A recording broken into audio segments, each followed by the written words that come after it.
Ya, ela dung dole cha ya de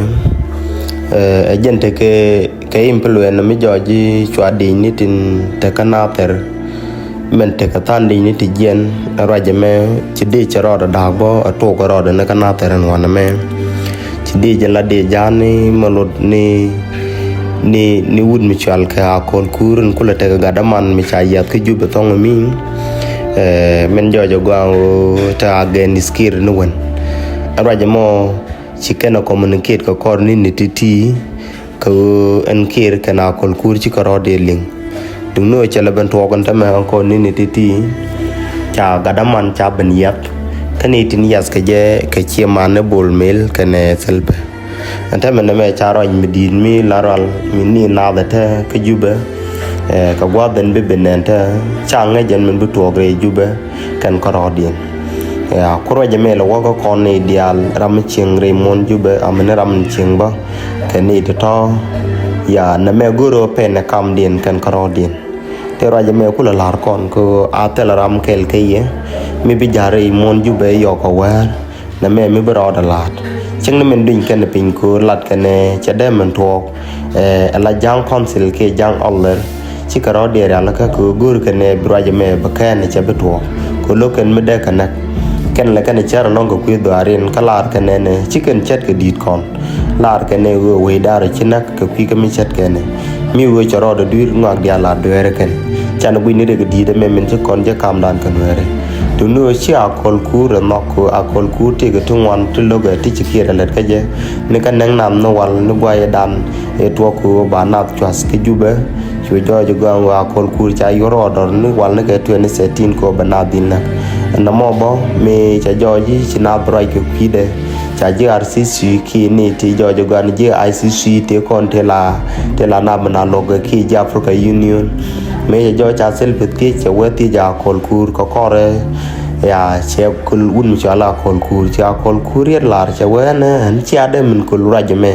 ko en ko gwa de da ne chi do jok an chi en men ta gare ko kui kam chet ken e un mala chal ke tel fakir yen ta gare go jen ko le yoro do no wen na ganas na mo che chwa argument mi dit ka ke dum nu la ka jo ke bodin kini ta la ji do are ne chwar mi chet na malet ko ba kon dol ne ta la nu are rajme chi kana mat pin ka ngai ken gwa no ngai ke lo da ke le riedan da dien nyok kui ko ala kume men la kume kier charo da dakareo agente ga raje me men chalan mandano men chi nyo da gawo chi din tan yen yen kana per ko ken rirul tin ko ken chet ka ma kal ken jongle o raj mo men chalat jen cha ju kun pin gawo ramen churai ken ti a kol kur ko jogo ke gawo chwalan ngot ke me ku yen to pon kir mi to kon ke kume dan ki mu men dan melet kon bana je ben moy ke chut ka bana ben chong tin la pain kon ne chimane tin ko ken karaja mo chikana lat ke chikana dol jen gu yena matike de ni tin ko ken to wok mi kwel karodien koraja ndo dien mela lan ngene te la ngene wi te la wa am tin te dai wi tong mi atele melel ken golla geru bi karodien ya la ka kana tanin woken gu kwel karodien ka karodien ya la ka bogo ko na chiken bu tadan gwa dan be nyu to ganu ken bonak bo ko tong mi cha bet jet la bet jet dien ngok jok tong mi to kwi ka men chit wok ka kwen dit men cha lo da nge jagwa men lat kene wo kene liu ko gui kono bore kene me wo mi ekwer changut mi te ka kora je mela lat kon ko yen ngane dial wang dun tiek kana ke yen bo wo je gat gon ne dial tin chalo potin chet ke men to lang me che men ti jog yer wa kwa che men to gotin ko kien nona men man da ko ni di ti chiken bi jal ka tor biele bi ka jal ke chukien wo jen chiken je go ko ngai kene cha ka da men pel de kan wo je mo jikana ka da kan rat pin ba kwara jamela lat ko wo jaga da tin pain kun yen ngane tinde ko ter gwan ta tori dumni